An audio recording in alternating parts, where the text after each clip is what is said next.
नमस्कार, आप देख रहे हैं मशाल न्यूज, जन जन की आवाज़, आफ्ताब इरफान के साथ। नगर निकाय चुनाव व पंचायती राज चुनावों को लेकर भारतीय जनता पार्टी व कांग्रेस दोनों ही राजनीतिक पार्टियों ने अपनी कमर कसनी शुरू कर दी है।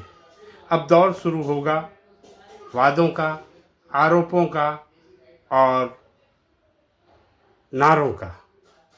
देखना है कि क्या भारतीय जनता पार्टी की कमियों को कांग्रेस कैश करा पाती है या फिर भारतीय जनता पार्टी अपनी उपलब्धियां और अपने पुराने परंपराओं के हिसाब से वोटरों को लुभाने में कामयाब होती है।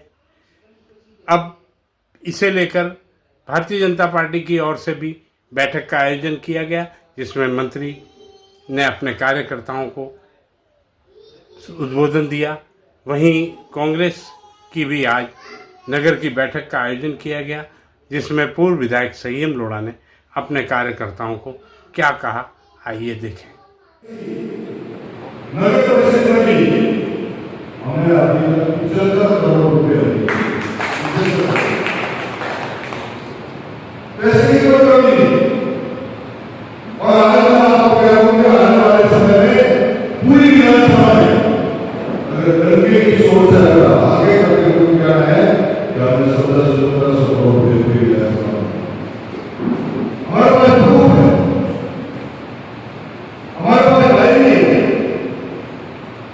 और उसके बाद में ऐसे ऐसे जो मगरा कर सकता है वो तो नहीं बना 20 करोड़ रुपया बैठे हैं यहाँ, वो भी विचार करें कि हम अपने संगठन के बैनर पर ये कार्यक्रम इस चुनाव के मुतल्लिक या सरकार के खिलाफ में ये कार्यक्रम शहर में रख सकते हैं, तो अंजना जी की मौजूदगी में उसको अपन कोई अंतिम रूप देंगे और उनको आज ही अपन इनको बुक कर लेंगे आगे आने के लिए क्योंकि इनको भी बहुत दूर से आना पड़ता। अब जो हालात है उनसे आप अनभिज्ञ नहीं, लेकिन देश के लिए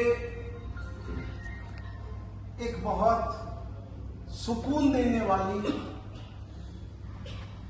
हवा वायुमंडल है कि धरती वीरों से खाली है। हमारे बच्चे, हमारी आने वाली पीढ़ी जो इस देश का भविष्य है, उसने बता दिया है कि वो देश हित में, लोकतंत्र के हित में, व्यवस्था के हित में, शिक्षा के हित में अपनी जान की बाजी लगा करके भी लड़ाई लड़ सकते। आज मैं सिरोही के पूरे कांग्रेस परिवार की तरफ से उन सारे बच्चे और बच्चियों को सैल्यूट करता हूं कि जिन्होंने एक व्यक्ति जो लोगों के वोटों के बल पर बना हुआ था, लोगों की भावनाओं के साथ अलग अलग तरह का छद्म करते हुए बना हुआ था और 10 सिर लगा करके रावण की भूमिका में पूरी दुनिया में घूम रहा था, उसके अहंकार को ठिकाने लगाने का काम हमारा। कितने कितने दिन भूख हड़ताल पर बैठे, प्रधानमंत्री नरेंद्र मोदी का डर नहीं, गृह मंत्री अमित शाह का डर नहीं और बेरहम सीआरपीएफ और दिल्ली पुलिस का डर नहीं और सबको घुटने ऐसी हमारे आने वाली पीढ़ी है, हमारे आने वाले बच्चे, इसका हमको संतोष होना चाहिए। नहीं तो एक चिंता का विषय हो रहा था कि इनकी निरंकुशता के खिलाफ में लड़ाई कैसे लड़ी जाएगी। बड़े बड़े अच्छे अच्छे लोग इनके डर से घरों में घुसे हुए थे, जिनके ऊपर लड़ने का दायित्व आता है। मैं आपको याद दिलाऊंगा 2014 में नरेंद्र मोदी ने वायदा किया कि हम गाय को राष्ट्र माता का दर्जा दें। आज 12 साल हो गए, जिनको बोलना चाहिए, बड़े बड़े बदलाव होंगे, बड़े बड़े मठ होंगे, और नरेंद्र मोदी के डर से छुपे। गाय को काटने की मशीन पर नरेंद्र मोदी ने सब्सिडी दी। आज न्यूजीलैंड में जाकर के भाषण देते हैं कि गायों का मांस बेचने के मामले में हम दुनिया में दूसरे नंबर पर आ गए। ऐसे वक्तव्य सुनने के बाद भी जिनको बोलना चाहिए वो लोग खामोश रहे, डरे हुए। अरे तुमने संसार छोड़ दिया, तुम्हें किसका डर? और इनका बंगाल का मुख्यमंत्री क्या नाम है, सर्वजन अधिकारी भाषण देता है कि गाय 14 साल से ज्यादा की हो जाए उसको काट।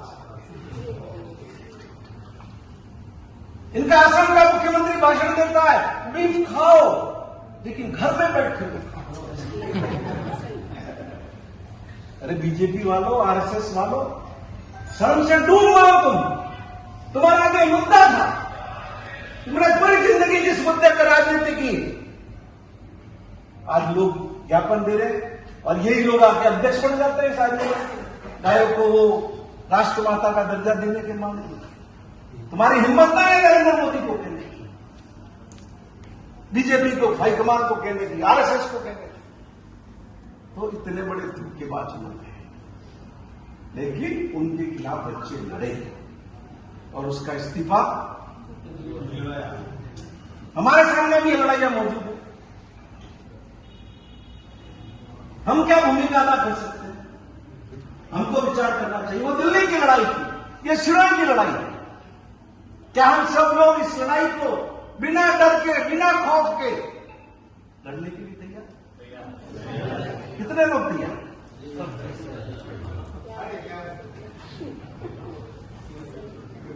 होना चाहिए। यदि सदस्य मिलने में या तो मैं जेल में जाऊंगा, तुम में से कोई जेल में जाऊंगा,